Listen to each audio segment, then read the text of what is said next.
गाय के नेत्रों में हिरण के नेत्रों जैसा विस्मय न होकर आत्मीय विश्वास रहता है। उस पशु को मनुष्य से यातना ही नहीं, निर्मम मृत्यु तक प्राप्त होती है, परंतु उसकी आंखों के विश्वास का स्थान न विस्मय ले पाता है, न आतंक। गौरा मेरी बहन के घर पली हुई गाय की वयसंधि तक पहुंची हुई बछिया थी। उसे इतने स्नेह और दुलार से पाला गया था कि वह अन्य गोवत्साओं से कुछ विशिष्ट हो गई थी। बहन ने एक दिन कहा, तुम इतने पशु पक्षी पाला करती हो, एक गाय क्यों नहीं पाल लेती जिसका कुछ उपयोग हो।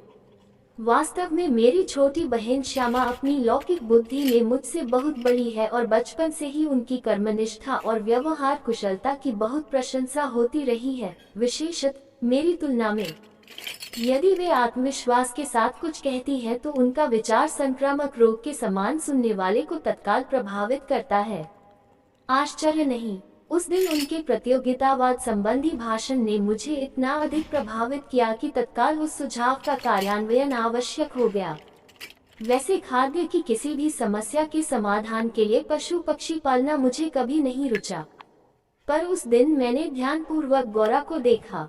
पुष्ट लचीले पैर, चिकनी भरी पीठ, लंबी सुडौल गर्दन, निकलते हुए छोटे छोटे सींग, भीतर की लालिमा की झलक देते हुए कमल की पंखुड़ियों जैसे कान, सब सांचे में ढला हुआ सा था।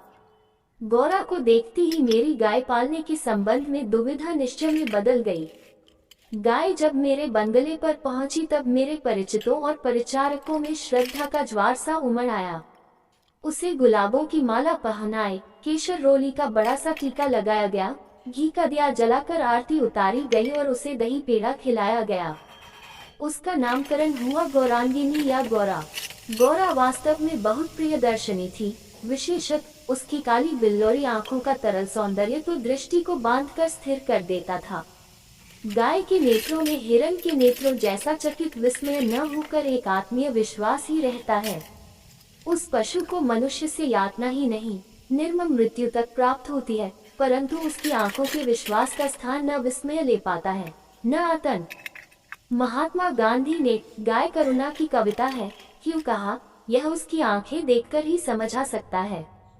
कुछ ही दिनों में वह सबसे इतनी हिलमिल गई कि अन्य पशु पक्षी अपनी लघुता और उसकी विशालता का अंतर भूल गए। पक्षी उसकी पीठ और माथे पर बैठकर उसके कान तथा आंखें खुजलाने लगे। वह भी स्थिर खड़ी रहकर और आंखें मूंदकर मानो उनके संपर्क सुख की अनुभूति में खो जाती थी। हम सबको वह आवाज से नहीं, पैर की आहट से भी पहचानने लगी। समय का इतना अधिक बोध उसे हो गया था कि मोटर के फाटक में प्रवेश करते ही वह बां बां की ध्वनि से हमें पुकारने लगती। चाय, नाश्ता तथा भोजन के समय से भी वो प्रतीक्षा करने के उपरांत रंभा रंभा कर घर से पर उठा लेती थी। उसे हमसे साहचर्यजनित लगाव मानवीय स्नेह के समान ही निकटता चाहता था। निकट जाने पर वह सहलाने के लिए गर्दन बढ़ा देती, हाथ फेरने पर मुख आश्वस्त भाव से कंधे पर रखकर आंखें मूंद लेती। जब उससे आवश्यकता के लिए उसके पास एक ही ध्वनि थी, परंतु उल्लास, दुख, उदासीनता आदि की अनेक छाया उसकी बड़ी और काली आंखों में तैरा करती थी। 1 वर्ष के उपरांत गौरा एक पुष्ट सुंदर वत्स की माता बनी। वत्स अपने लाल रंग के कारण गेरू का पुतला जान पड़ता था। माथे पर पान के आकार का श्वेत तिलक और चारों पैरों में खुरों के ऊपर सफेद वलय ऐसे लगते थे मानो गेरू की बनी वत्स मूर्ति को चांदी के आभूषणों से अलंकृत किया हो। बछड़े का नाम रखा गया लालमणि, परंतु उसे सब लालू के संबोधन से पुकारने लगे। माता पुत्र दोनों निकट रहने पर हिमराशि और जलते अंगारे का स्मरण कराते थे। अब हमारे घर में मानो दुग्ध महोत्सव आरंभ हुआ। गौरा प्रायः 12 सेर के लगभग दूध देती थी, अतः लालमणि के लिए कई सेर छोड़ देने पर भी इतना अधिक शेष रहता था कि आसपास के बाल गोपाल से लेकर कुत्ते बिल्ली तक सब पर मानो दूध नहाओ का आशीर्वाद फलित होने लगा। कुत्ते बिल्लियों ने तो एक अद्भुत दृश्य उपस्थित कर दिया था। दुग्ध दोहन के समय वे सब गौरा के सामने एक पंक्ति में बैठ जाते और महादेव उनके खाने के लिए निश्चित बर्तन रख देता। किसी विशेष आयोजन पर आमंत्रित अतिथियों के समान वे परम शिष्टता का परिचय देते हुए प्रतीक्षा करते रहते।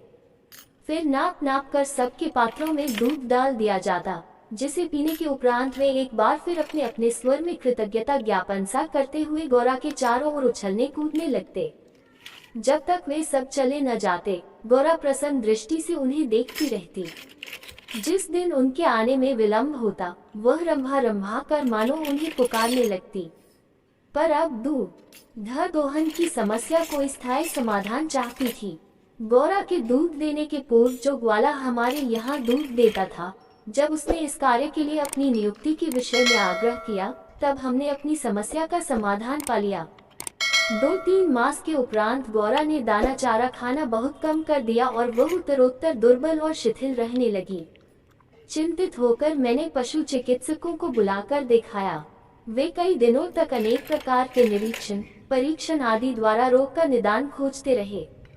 अंत में उन्होंने निर्णय लिया कि गाय को सुई खिला दी गई है, जो उसके रक्त संचार के साथ हृदय तक पहुंच गई है। जब सुई गाय के हृदय के पार हो जाएगी, तब रक्त संचार रुकने से उसकी मृत्यु निश्चित है। मुझे कष्ट और आश्चर्य दोनों की अनुभूति हुई। सुई खिलाने का क्या तात्पर्य हो सकता है? चारा तो हम स्वयं देखभाल कर देते हैं, परंतु संभव है उसी में सुई चली गई हो। पर डॉक्टर के उत्तर से ज्ञात हुआ कि चारे के साथ सुई गाय के मुख में ही छिपकर रह जाती है। गुड़ की गली के भीतर रखी गई सुई ही गले के नीचे उतर जाती है और अंततः रक्त संचार में मिलकर हृदय में पहुंच सकती है। अंत में ऐसा निर्मम सत्य उद्घाटित हुआ जिसकी कल्पना भी मेरे लिए संभव नहीं थी। प्रायः कुछ ग्वाले ऐसे घरों में, जहां उनसे अधिक दूध लेते हैं, गाय का आना सह नहीं पाते। अवसर मिलते ही वे गुड़ में लपेटकर सुई उसे खिलाकर उसकी असमय मृत्यु निश्चित कर देते हैं। गाय के मर जाने पर उन घरों में वे पुनः दूध देने लगते हैं। सुई की बात ज्ञात होते ही ग्वाला एक प्रकार से अंतर्धान हो गया, अतः संदेह का विश्वास में बदल जाना स्वाभाविक था। वैसे उसकी उपस्थिति में भी किसी कानूनी कार्यवाही के लिए आवश्यक प्रमाण जुटाना असंभव था। तब गौरा का मृत्यु से संघर्ष प्रारंभ हुआ, जिसकी स्मृति मात्र से आज भी मन सिहर उठता है। डॉक्टरों ने कहा, गाय को सेब का रस पिलाया जाए तो सुई पर कैल्शियम जम जाने और उसके न चुभने की संभावना है। अतः नित्य कई सेर सेब का रस निकाला जाता और नली से गौरा को पिलाया जाता। शक्ति के लिए इंजेक्शन दिए जाते। पशुओं के इंजेक्शन के लिए सूजे के समान बहुत लंबी मोटी सिरिंज तथा बड़ी बोतल भर दवा की आवश्यकता होती है। अतः वह इंजेक्शन भी अपने आप में शल्य क्रिया जैसा यातना में हो जाता था। पर गौरा अत्यंत शांति से बाहर और भीतर दोनों की चुभन और पीड़ा सहती थी। केवल कभी कभी उसकी सुंदर पर उदास खो के कानों में पानी की 2 बूंदें झलकने लगती थीं। अब वह उठ नहीं पाती थी, परंतु मेरे पास पहुंचते ही उसकी आंखों में प्रसन्नता की छाया सी तैरने लगती थी। पास जाकर बैठने पर वह मेरे कंधे पर अपना मुख रख देती थी और अपनी खुरदरी जीभ से मेरी गर्दन चाटने लगती थी। लालमणि बेचारे को तो मां की व्याधि और आसन मृत्यु का बोध नहीं था। उसे दूसरी गाय का दूध पिलाया जाता था, जो उसे रुचता नहीं था। वह तो अपनी मां का दूध पीना और उससे खेलना चाहता था। अतः अवसर मिलते ही वह गौरा के पास पहुंचकर या अपना सिर मार मार उसे उठाना चाहता था या खेलने के लिए उसके चारों ओर उछल कूदकर परिक्रमा ही देता रहता। इतनी हष्ट पुष्ट, सुंदर, दूध सी उज्ज्वल पसवनी गाय अपने इतने सुंदर चंचल वत्स को छोड़कर किसी भी दिन निर्जीव निश्चेष्ट हो जाएगी, ये सोचकर ही आंसू आ जाते थे।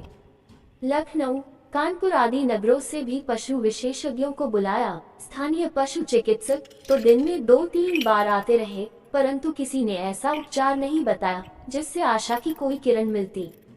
निरुपाय मृत्यु की प्रतीक्षा का मन वही जानता है, जिसे किसी असाध्य और मरणासन रोगी के पास बैठना पड़ता हो। जब गौरा की सुंदर चमकीली आंखें निष्प्रभ हो चली और सेब का रस भी कंठ में रुकने लगा, तब मैंने अंत का अनुमान लगा लिया। अब मेरी एक ही इच्छा थी कि मैं उसके अंत समय उपस्थित रह सकूं। दिन में ही नहीं, रात में भी कई बार उठकर मैं उसे देखने जाती रही।